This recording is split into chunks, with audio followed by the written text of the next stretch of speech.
So now we are just going to start making the crème caramel, like it's a very classic dessert.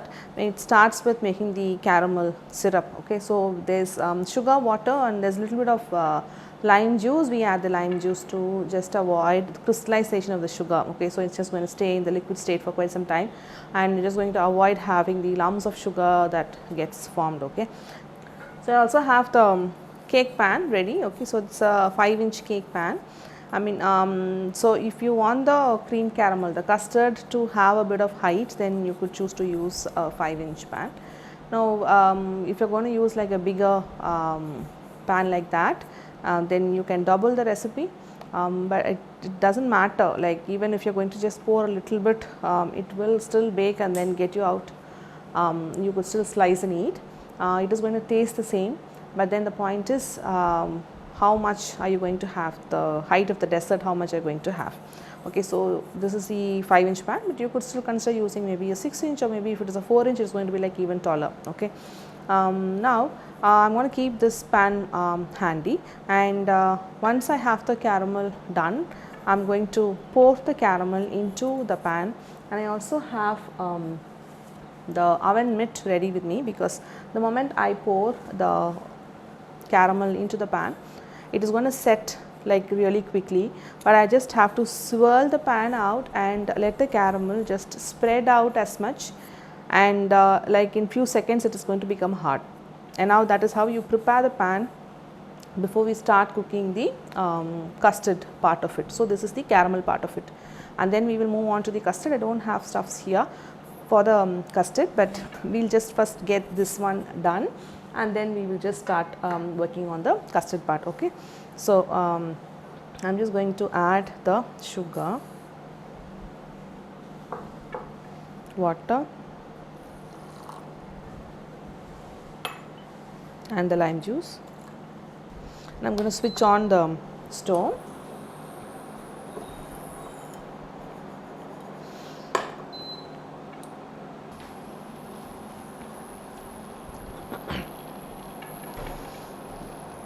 See, just allow the sugar to melt fully in the water before it kind of starts to boil so much. You want the sugar crystals to dissolve completely.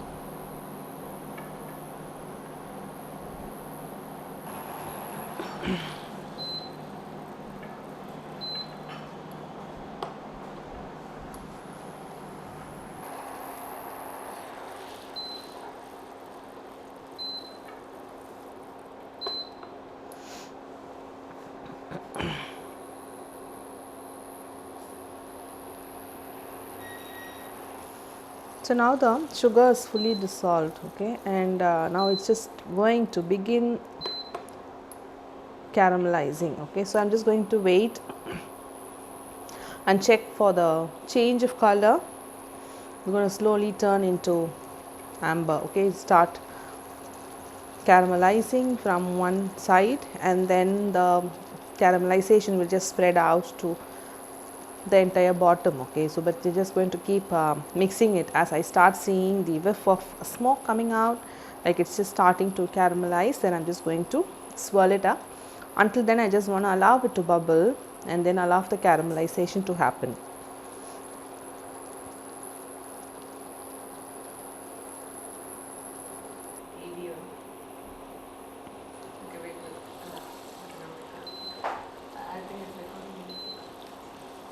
So now it's just caramelizing. Just don't want to go beyond a point also, but just need to be careful in what color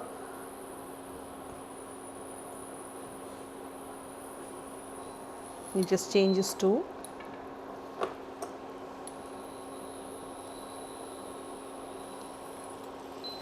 You just want to stop at this color. As you can see, the whiff of smoke comes, just take it out immediately. Okay, so this is the color that we have at the moment. So just going to pour it in the pan and pick quickly and get the oven mitt and just quickly swirl it around like that.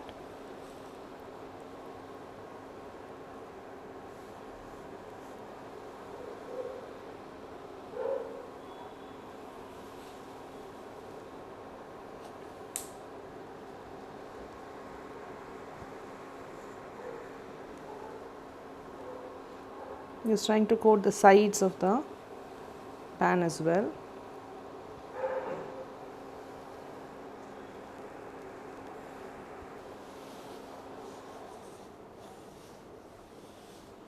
So the bottom will anyway have a like a thicker coat, and it will set also. So I'm just, once the coating of the sides is done, we just leave it down flat. This pan will also be like really very hot because we've poured in the hot caramel into this. Okay, so now this I'll have to set it aside, and then now let's just start making the custard part. So now we are all set to make the custard part of the cream caramel. Okay, now before moving into the custard part, I just want to show you this pan into which I had poured the caramel syrup, right. So you can see it just has become like quite hard, and that will just happen like in less than a minute. Now I am having another bigger pan. You could just have your baking tray as well, and this needs to be placed on top, okay, inside a pan like that. Okay, and once we have the custard made, we will be pouring the custard into the center of this pan, okay, and then have boiling water that you need to pour all around in the bigger pan or the baking tray if you have. Now this is going to get baked in water bath, and that water that we are going to pour also should be like quite hot, so that we will just boil it after we have poured the caramel. I mean the custard what we make, we will pour in this and then have water again, boil the water, and then we pour that water all around in the bigger pan, and then that gets baked. So the cream caramel gets baked in water bath. Okay, so for the ingredients that we have for the custard is the egg whole, yolk, and then that's cream, and then we have milk, the sugar, and then the vanilla. Vanilla I'm going to add later. To just start with, I'm just going to have another bigger bowl here, and have the egg and the yolk poured into this bigger bowl. Okay,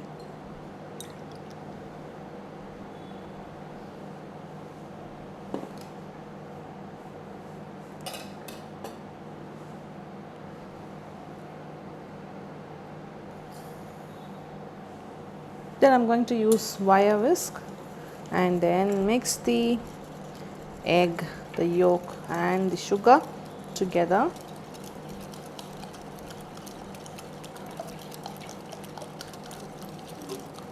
Okay, and then set this aside.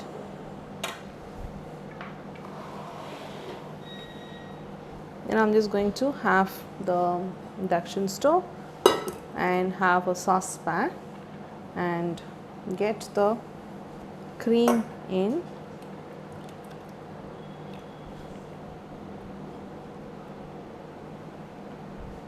I'm going to have the milk also go inside, and I'm going to switch on the stove, get the cream and the milk combined.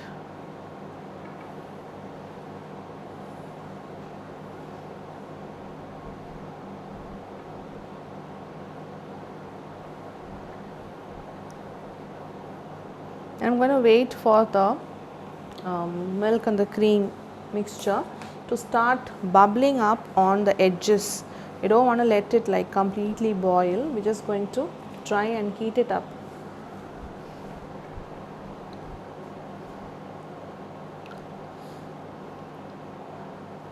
So wait until the edges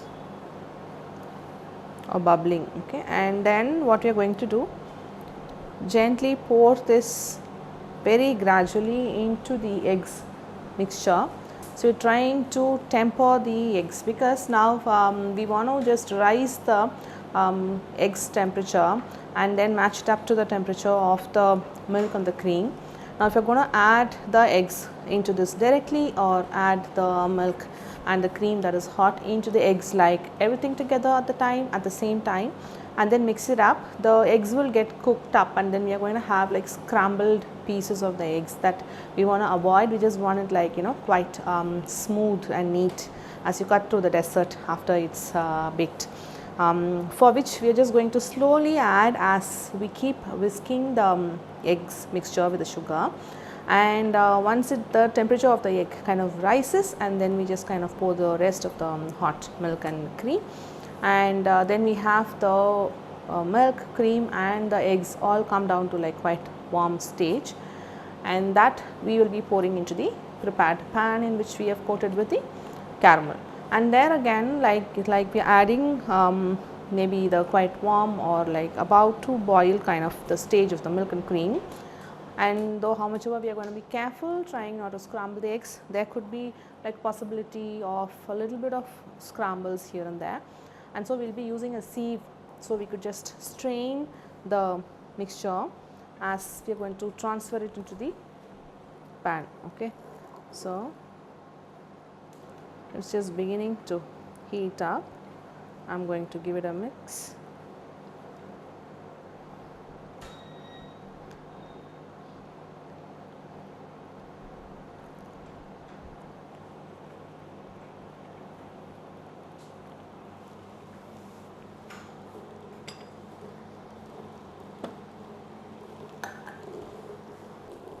Okay, so it's just started boiling. I'm just going to switch it off and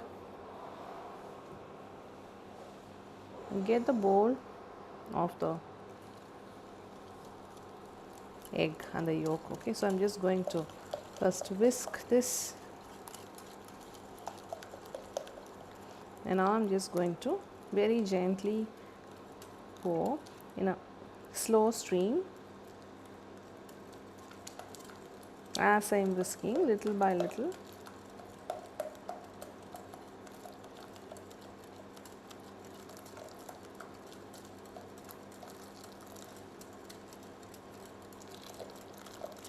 So once you poured like the first half, the eggs would have tempered, okay, and then again as you are whisking, keep pouring the second half in a steady stream and keep whisking again.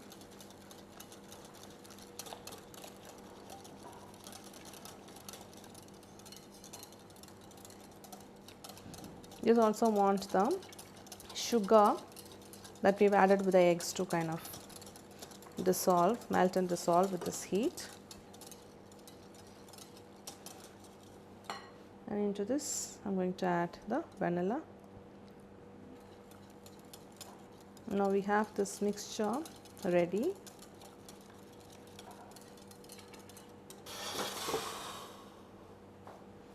So I am just going to get this pan right here, and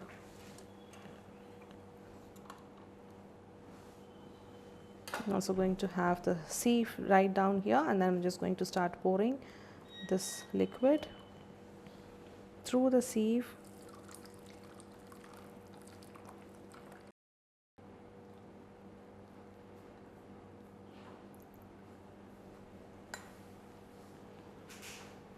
So I've just poured it till the rim, and now I'm just going to again move this aside carefully, and I'm going to have another bigger bowl in which I'm going to make water boiling, which I'm just going to pour it around and surrounding this particular pan, because like I said, we are going to bake this in water bath. Okay, so gently setting this aside.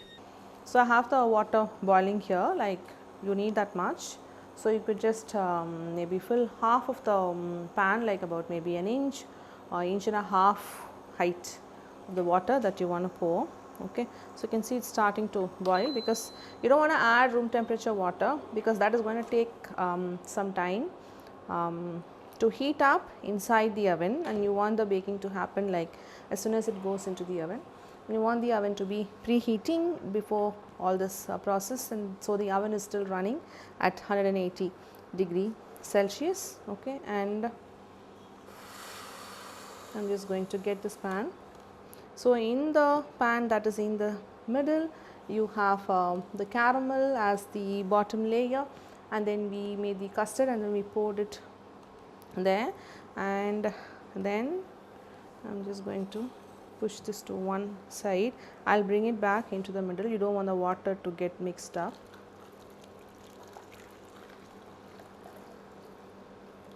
Okay, I'm going to add all of it. It's like half of the height of the pan. Okay. So, now we have the custard, that's again a liquid, and then there is water that we have poured in, like so everything is just going to move, and we need to be careful, and also it is like kind of too hot. So, you need an oven mitt, and then you need to be lifting this and then be very gentle to go in to the oven. And say maybe if it is like quite far and like you are working in a place where you might have to like very carefully carry it for a longer time, and you are just not sure if you are going to just take it very carefully. The other way of doing it is to put the pan or this tray, the outer bigger tray, and with just the custard and the caramel poured, push this into the oven first, and then have the water poured into the sides of this pan while you still have this pan in the oven. You can just pull out the baking tray that is there in the oven, and that way you will be able to pour, maybe use a ladle or something. That is just to give you tips on how careful you can be, like without having to pour all of it like how I did. And if you think that you will not be able to handle this by shifting it into the oven all by yourself, then take safety measures. But the logic that you need to keep in mind is to have the caramel and the custard in a pan in the middle of another bigger tray or another pan in which you have water that is just filled up to half the height of the pan that we are using, and this will go into the oven to get baked for even about an hour, 45 minutes to 15 minutes, and then you see the top is just crusted a bit and then changing into like a little bit golden and not too much, and it will still be wobbly, but then the inside will quite be set, and because you are also using the water bath for it to get cooked slowly, and it is not going to dry up also. So, I will get back once it is baked, and I will show you how the texture is. So, when you bake you can just cross check with how the top is going to be. So, we know that you are going to have the same results that I will be having after it is baked. So, I will get back after I have baked this one. So, I have taken the cream caramel out of the oven. So, you can see that it is set, it is like being about 10 minutes out of the oven.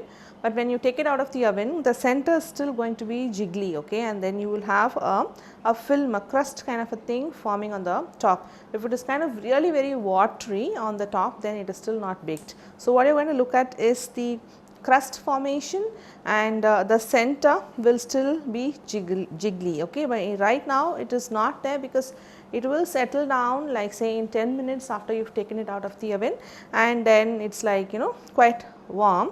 At this stage you will just remove this from the pan, okay, of water, and you are not going to use this right away. You cannot be eating it. So, it is a cold dessert, you can't be eating it while it is still warm.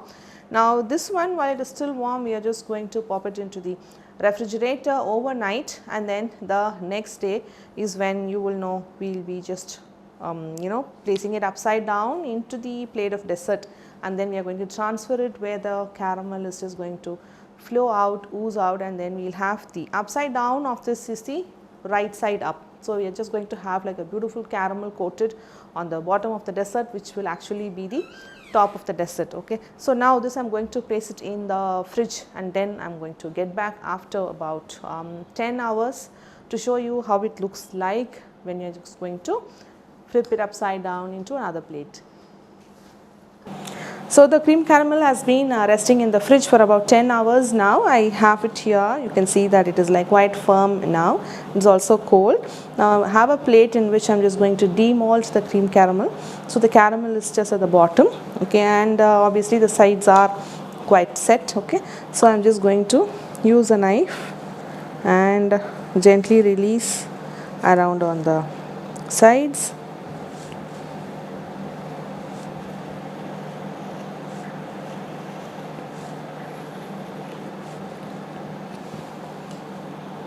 I am just going to place the plate on top of the pan, and then I am just going to flip this upside down.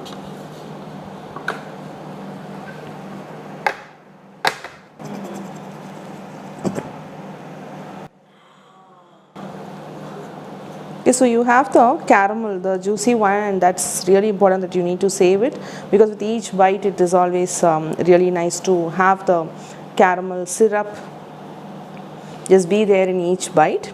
And you can see the caramel, it's not like really very hard like how it was at the time when we poured in the pan. Okay, so now this is the dessert like itself, but obviously when you're going to serve, you're going to cut them into slices and then you can serve. But then if you want to not cut them and then have it like whole dessert, but you want like single portions, then you can use the ramekins. So you pour the caramel syrup into the ramekins and then have the custard poured into each of the ramekins individually and bake them as separate individual portions. And so you could just demold them into smaller dessert plates and they by themselves will be individual portions for the cream caramel. So now this is like a whole dessert, and obviously if you want to give it to a client who's asked for this much, then it just goes, but then you have to just store them in maybe a dessert plate which has like a lid, and that is how you will be able to transport it together with all the caramel sauce. Okay, so now this I'm just going to cut it in a video after taking the finished photograph of this, and while cutting, and the rest of it you are going to take a look at in a while now. But then with this we come to the end of making a beautiful cream caramel classic dessert, and so I'll be looking forward to catch you up guys in another recipe in the next video.